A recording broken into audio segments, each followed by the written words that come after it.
Hey everybody, welcome back into my little nook here in the barn.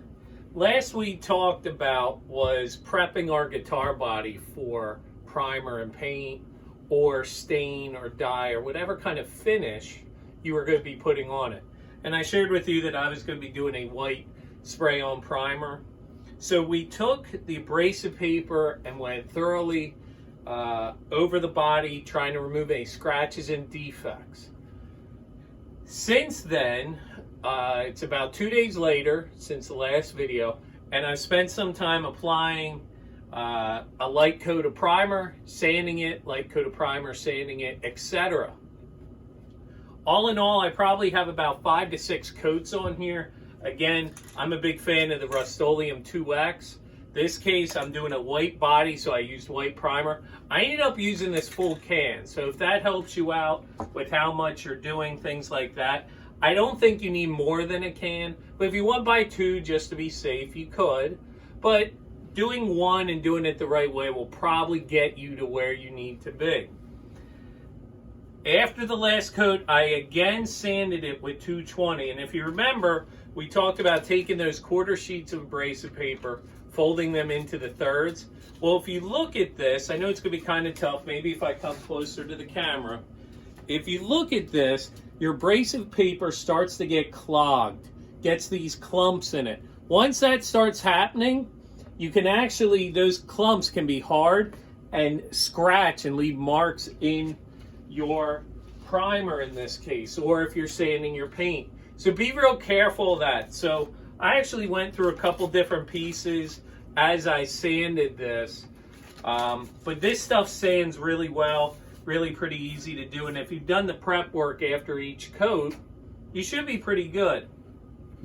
When you're sanding this, the habit might be to still be sanding it with the grain, and you certainly can do that, but technically, in my opinion, that shouldn't matter because the grain is now sealed with the primer. But if you want to sand it with the grain, you can. But for example, down here, I was sanding this way with my last coat. What are we looking for? We're looking for good coverage in that, again, those pores are clogged and sealed. Maybe sealed is a better term than clogged. But those pores are sealed with the primer. Little bit of bare wood sticking out here. But if I feel that, it feels like primer. It doesn't feel like wood. Meaning that is not bare wood right there. There is primer in there.